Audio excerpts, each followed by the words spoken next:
Bismillahirrahmanirrahim. Barlıq hamd sana Cenab-ı Allah'a bolsun. Şundaqla Peygamberimizge, ail tavabatlarga ve onunğa taki kıyametgacha geçkenlerge durut salamlar bolsun. Alqama rivayet qilib mundaq dedi. Şam'a kelib 2 rakat namaz okudum ve Allah'tan bana yaxshi söhbetdaş müyesser qilib berishini tilab, bir görüp kişilerinin arasına kirib olturdum. Bir aqsaqal kishi kelib yanımda olturdu. Men bu kishi kim dedim, ular Abu Darda buludu deyishdi. Men Allah'tan bana yaxshi söhbetdaş müyesser qilishni so'rab dua qilgan edim. Silini bana müyesser qildi desem, u kimlerden sen deb so'radi.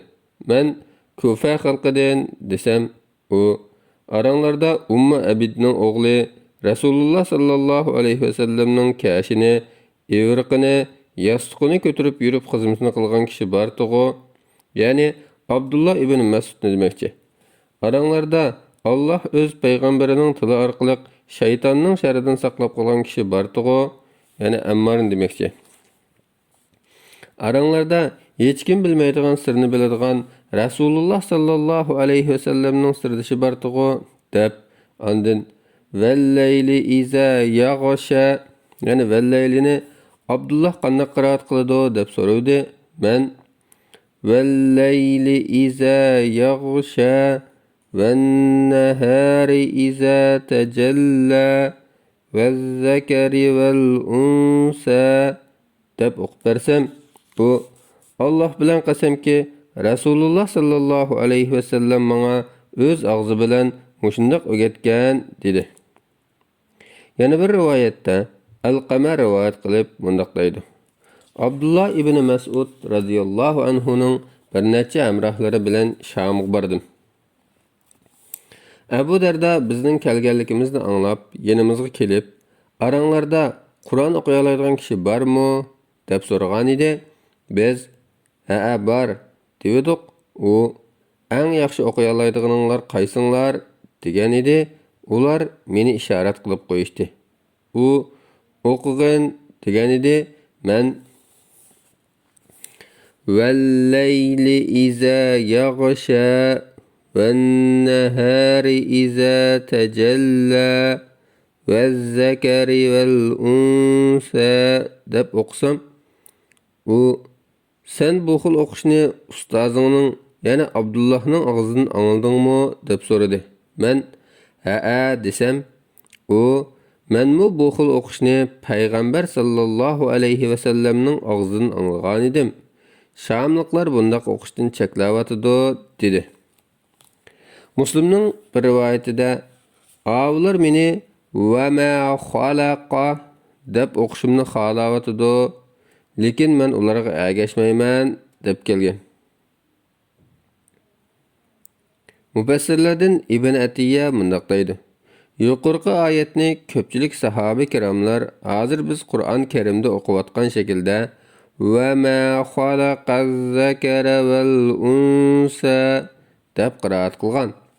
Abdullah ibn Mas'ud, Abu Darda radhiyallohu anhular Rasululloh sallallohu alayhi vasallamdan anglagani bo'yicha vaz-zakari val unsa deb qiraat qilgan.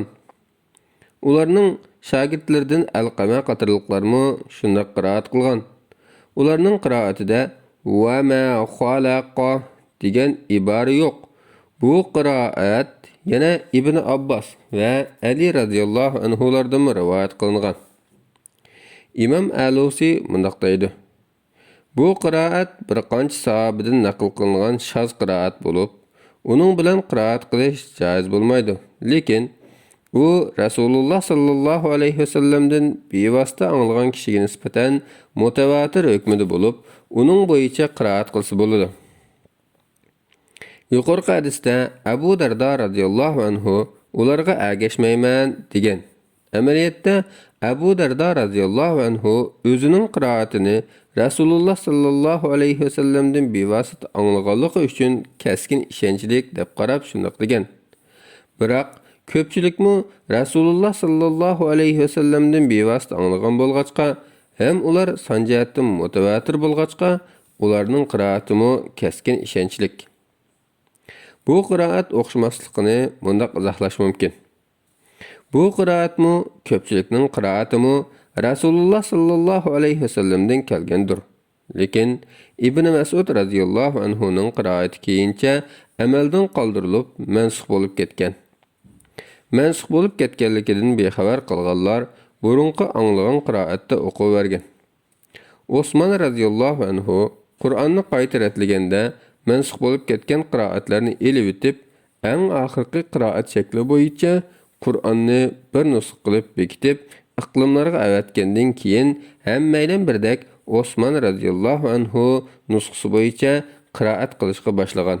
Hech kim uning xiloflik qilmagan. Vallohu a'lam. Fatvoda doktor Abdul Aziz rahmatulloh